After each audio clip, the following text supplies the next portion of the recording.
What's up, guys? We're doing another workout breakdown. We have Lexie with us today. She has recently done a podcast with us. It's our most viewed YouTube video for whatever reason. So flattering. But yeah, so Lexie, give us a breakdown of the workout that you did, and then we're going to share screen this time, so do it a little differently, and then we'll kind of break the workout down. So Yeah. Super fun workout. Definitely yeah. built to a few of my strengths, with an addition of a movement that I'm not really familiar with, which was exciting. 30 handstand push-ups into 10 rounds, 10 pistol squats, and 5 dual kettlebell snatches, 35 for each hand, and then back into 30 handstand push-ups at the end. So handstand push-ups, something that I'm super familiar with, that one of my favorite movements of all time. Pistol squats, also one of my favorite movements. But the dual kettlebell snatch, while I do love snatches, I'm like one of the 5% that actually genuinely loves snatches. I've only messed around with the kettlebells like once or twice. So it's kind of a scary movement. And I might talk about why it's a little scary for me later. So, all right. Share screen here, see if I remember how to do this.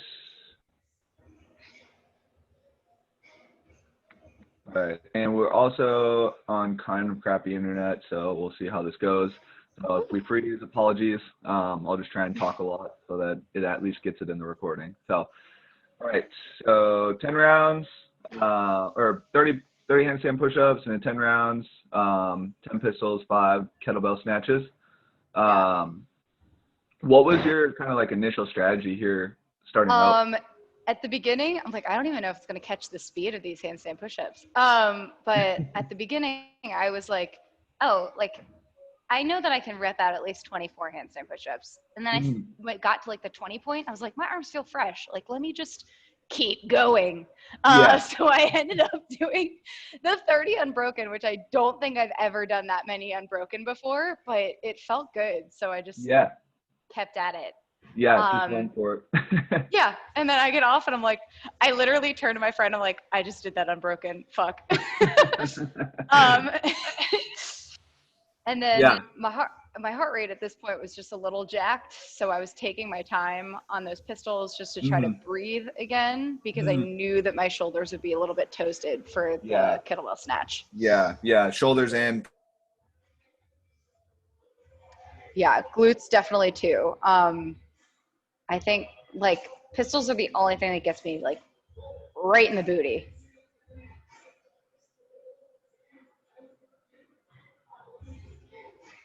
Just see when Lexie gets back. We'll have her. Yeah, I'm here. Oh, okay. What was your plan going into the pistols and snatches then? Well, I knew that the snatches were going to take a lot out of me, because I knew that like the shoulder fatigue was going to be the biggest problem. Like look at any number of pistols, and honestly, like I'm not a person that's scared of it. So I knew that I would be able to achieve 10 at a time, like very easily. So I think my strategy for it was mostly to take my time on the pistols, so I could breathe, so I could kind of get my shoulders back a little bit. Before I picked up those kettlebells again. But then you see, as time goes on, I keep having more and more breaks before I pick up the kettlebells again. And then the dog comes in, and I'm scared I'm going to smash him in the face. But I kind of took some notes of your times per round here. That was kind of one of the things that I wrote down. But so your first round coming off of the pistols was 51 seconds. So it's still a pretty fast round relative to the rest of them. And then you were like minute, 105, 58, 107, 104, 1 minute, 104, 1 minute, 104, and then 56 seconds. So just like there's a little bit of like inconsistency with the times. So that was one thing that I wrote down, was like on workouts where you have like 10 rounds like this and it's just repetitive movement, it's almost about kind of like finding that rhythm, and then just like focusing on that rhythm. So like you did dance, so you're kind of like used to a rhythm. So it's like, hit your pistols, 2 steps over, hit your chalk, 1 step over to the kettlebell, grab the kettlebells, and then go. And just kind of like finding that rhythm in a workout like this is super important.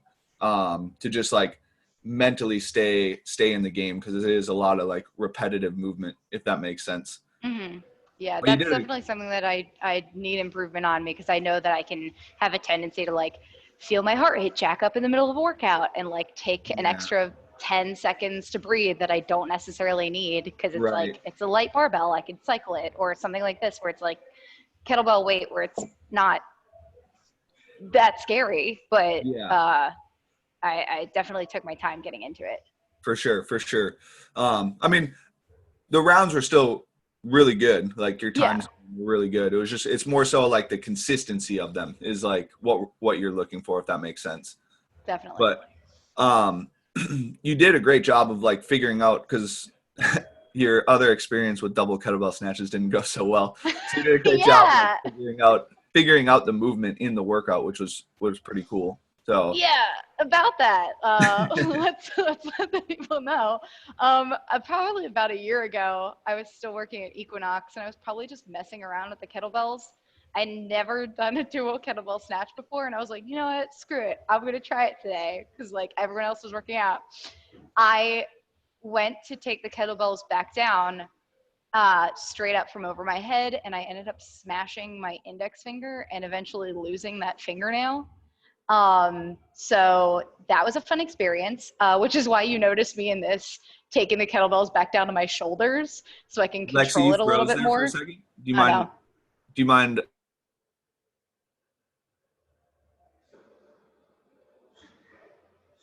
Sorry, what's up?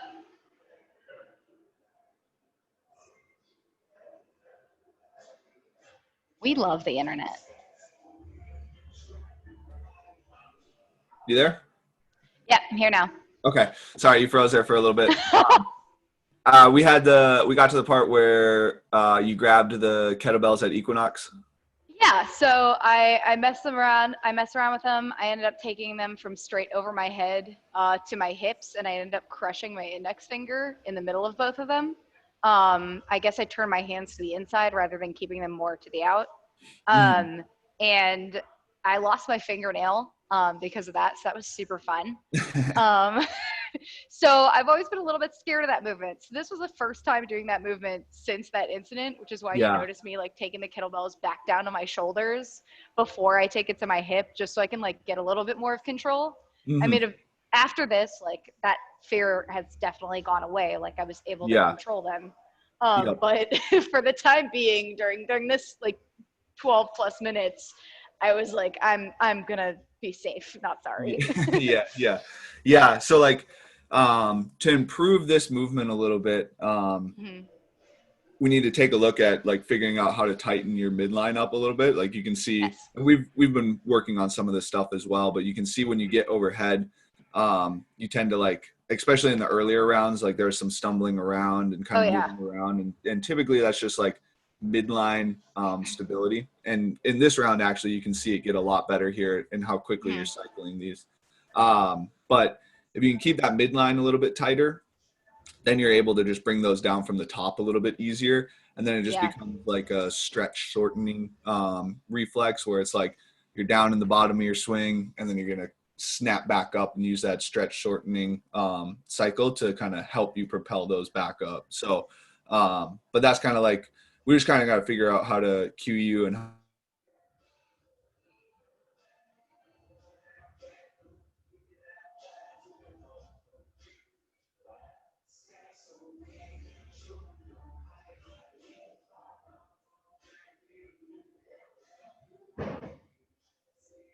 stability and keeping your core tight. Like most of us have a pretty high deadlift. Yeah. So 35-pound kettlebells aren't like a super big percentage of that weight. So we should be able to keep our midline pretty tight while doing those. There just might be like some cueing things that we need to work on for Lexie.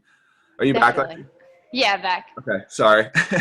Yeah. um, And it's like with the 35-pound kettlebells, like that's a 70-pound snatch. Like that's not, that's yep. like just a little bit over 50% of my actual snatch. So Right. it like Right. shouldn't be scary. Yeah. It's Yep. just definitely a midline work. For sure, for sure. And it's like, I think in like the second or the third round, I actually definitely take that step back. And I think I actually hit it with my glutes just a little bit too hard. Like I gave it too much force. Yeah, yeah, yeah. But it would also help if I could get my shit together in my midsection. Yeah. So what were you kind of thinking about here, like in these later rounds? In these later rounds, I was just honestly trying to cycle through just a little bit faster, like because I knew that I only had like 4 or so more rounds left around here. Yeah. And then as we get towards like rounds, like the last 2 or so, I was like, Yeah. shit, I still have 30 handstand push-ups to do, and my shoulders are toast. So And you I kind told of myself, worried about the what? handstand push-ups? You were kind of worried. I mean, I wasn't worried, but I was like, this handstand push-up set is not going to be nearly as impressive as the first one. Right. Because I told myself, I was like, yeah, I'll probably do like 15 and 15, or like I'll just do 30 unbroken again. Like I'll be fine. Like I can do it. And then I realized, and I think it's like the next like minute or so, I get up into the handstand push-ups again, but I'm like, oh no, this does not feel the same. Yeah. I think when I was first watching this, like you had posted something on Instagram and you're like, last set of handstand push-ups in 30 seconds. At least that's what I thought you had said. Oh no, yeah. I was like watching this. I'm like, damn, she knocked out 30 in 30 seconds. Like she went ham on those last 30. And just the beginning. Yeah, we will see in a second here. I mean, it's not like it's bad. It's just it's still what I expected. Yeah, it's still a really strong movement for you. Your cycle speed on them is very impressive. So like, and that's like, you guys can't tell Lexie's about 5'2". Yeah. Yeah. So I look a lot taller on film for whatever reason than I do in real life. Yeah. But so like shorter athletes can kind of get away with that, like a little bit more breaks because their cycle speed's a little bit higher. So doing something like 10-10-10 or on the last set of handstand push-ups, she'll still be able to kind of hold a pretty significant pace compared to like a larger athlete who's going to be a little bit slower on their handstand push-ups and their cycle speed. So she like for shorter athletes, you're wanting to move a little bit faster and then break up a little bit more. So, and we'll kind of see that here. I think you're still probably at about a rep a second. Is that correct? Yeah. Yeah, maybe like a rep and a half a second. Yeah. Damn. I'm definitely jealous of that. It's also the T-Rex arms. I can't lie. Yeah, that helps. It also helps that I worked on almost nothing but strict handstand push-ups like the entire time that I was staying with my parents during quarantine because I didn't want to break their walls.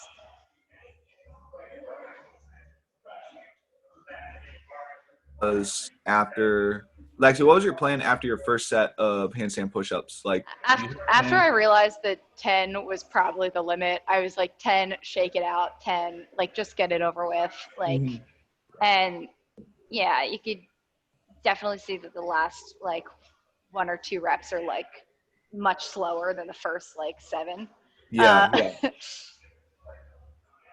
But what kind of fatigue were you feeling here at this point in time? It was just shoulder. Like honestly, nothing else. Like my legs were okay. Like I could just go.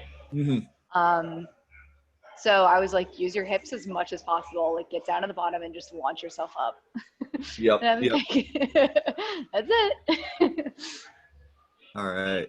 Yeah, it was so is it like you were feeling some pretty big burning in the shoulders or just like Yeah, it wasn't like I was probably gonna fail a handstand push-up rep. Like I don't think I could do that with a kip. But it was like I was like my shoulders can only tolerate so much right now. I need to get the blood back to the rest of my body and just shake it out and go back under again. For sure. And just get it done as soon as possible. Yeah, that makes sense. Well, sweet. Thanks for jumping on. Hopefully people find this helpful and don't get too annoyed by the crappy internet quality. So apologize. That's okay. So, But yeah, if you guys are watching this on YouTube, head over to our Instagram account, follow us there. We do some kind of movement stuff on there, release some workouts, so you guys can watch that. Lexie, how do people find you on Instagram? I'm on Instagram at Lexie, Lexie Wohlfort, Wohlfort. Also on TikTok. Is that Oh yeah, you're trying to push that pretty big too. I got 21K so far, so There we we'll see go. what's going on. Yeah, sweet. It's not like my IG though. Right on. Well, thanks for watching, guys. Thank you.